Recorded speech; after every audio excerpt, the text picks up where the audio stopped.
আমার এখানে চা পাওয়া যায়, প্রায় 10 আইটেমের চা পাওয়া যায়। এখানে মালটোবা আছে, মালটা আছে, হরলিক্স আছে, কফি আছে, দুধ চা আছে 2 রকমের, চিনি এবং গুড়ে, তেঁতুল চা আছে, রং চা আছে। বিজনেস করার পরিকল্পনা আমার 2016 সাল থেকে, আজকে নতুন না। আমি এই এরিয়াতে কালেকশন করতাম, এখন বিভিন্ন মহলে তদবির করেছে, একটা দোকানের জন্য হয়নি, বা তারা যদি উচিত ছিল না, বা আমার ভাগ্যে ছিল না, বিদায় হয়নি। সে 2000 থেকে শুরু করে 2016 থেকে শুরু করতে করতে 2024 এসে পেলাম। যারা হিজড়া পেশা করছে তারা হিজড়া পেশা করবে, তাদেরকে গর্মুখী করা খুব কষ্টকর, কারণ হচ্ছে সমাজ আমাদেরকে অ্যাকসেপ্ট করে না। সমাজের সবাই যদি আমাকে অ্যাকসেপ্ট করে তাহলে আমাকে রাস্তায় করতে হতো না। কিন্তু গভর্নমেন্ট আমাদের স্বীকৃতি দিয়েছে, তাহলে গভর্নমেন্ট অনুযায়ী আমাদের চাকরি দেওয়ার ক্ষমতা গভর্নমেন্ট রাখে। 3য় শ্রেণীর 4র্থ শ্রেণীর কর্মকর্তা হিসাবে যদি আমাদের নিয়োগ করা হতো, দেখেন বাংলাদেশে প্রচুর হসপিটাল আছে যেখানে স্বাস্থ্যকর্মী নেওয়ার খুব দরকার এবং স্বাস্থ্যকর্মী নিচ্ছে। সেখানে আমার মতো একজনকে নিয়ে স্বাস্থ্যকর্মী হিসাবে নিত, ওয়ার্ড বয় হিসাবে নিত, বা নার্স হিসাবে নিত, আমরা এই করতে পারতাম না।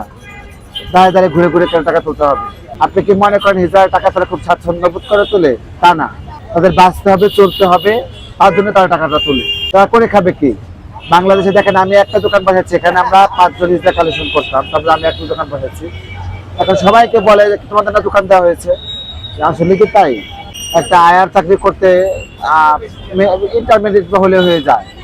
আপনি কি মনে করেন আমাদের হিজড়াদের শিক্ষিত নাই? এমনও আছে মেরিন ইঞ্জিনিয়ার আছে, চাকরি করতে পারছে না, মেরিন ইঞ্জিনিয়ার হয়েও যখন তারপর ওই কর্মস্থলে জানতে পারছে সেই হিজড়া তাকে বের করে দিচ্ছে, বা সে স্নাতক ডিগ্রি পাস করলো বা অনার্স কমপ্লিট করলো, তারপর তাকে হাত পেতে খেতে হয়। এটা কি লজ্জাজনক বিষয় নয়? কি করবে? বাচ্চাদের দিকে হাত পেতে খায়। আমার ইচ্ছে আছে যে 2025-এর ভিতরে আমি আর 2-3টা ব্রাঞ্চ করার ইচ্ছে, আমার স্বপ্ন আছে যে আমি আর 2-3টা দোকান দিতে করতে পারি। আমার বোনেরা, আমার মেয়েরা যারা আমার সাথে কাজ করতে ইচ্ছুক, তাদেরকে আমি অবশ্যই নিয়ে দেবো। মানববন্ধনে আমরা দাঁড়িয়েছি প্রথম প্রেস ক্লাবে, আমাদের দায় দাবি নিয়ে যে আমাদেরকে কর্মমুখী করতে হবে, আমাদেরকে বাঁচার মতো সুযোগ করে দিতে হবে। আমরা বাঁচতে চাই, সমাজের 10 জনের সাথে কাঁধে কাঁধ মিলে কাজ করতে চাই।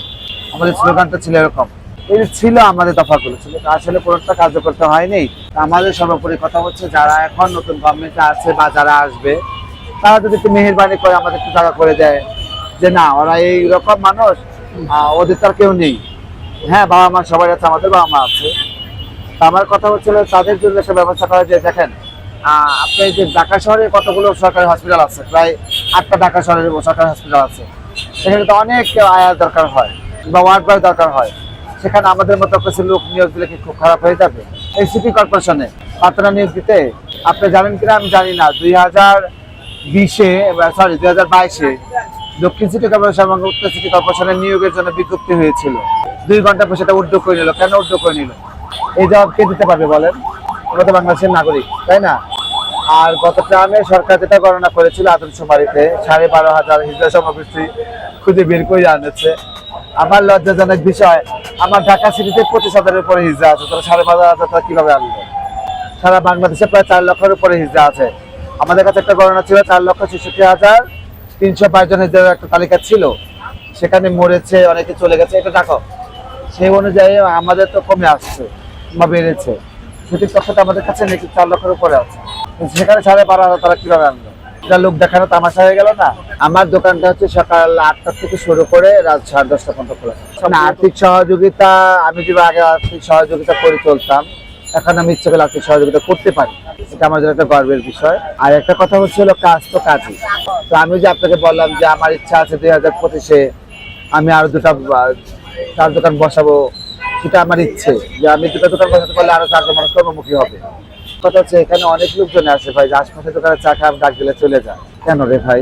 আমার শাড়ি কাপড় দেখে এটা একটু কষ্ট লাগে মাঝে মাঝে, যে আমার আসছে চা খাওয়ার জন্য, আমি যাই আমার চা বানাতে গেলাম, তারা অন্য দোকানে চলে গেল। আমি তো মানুষ।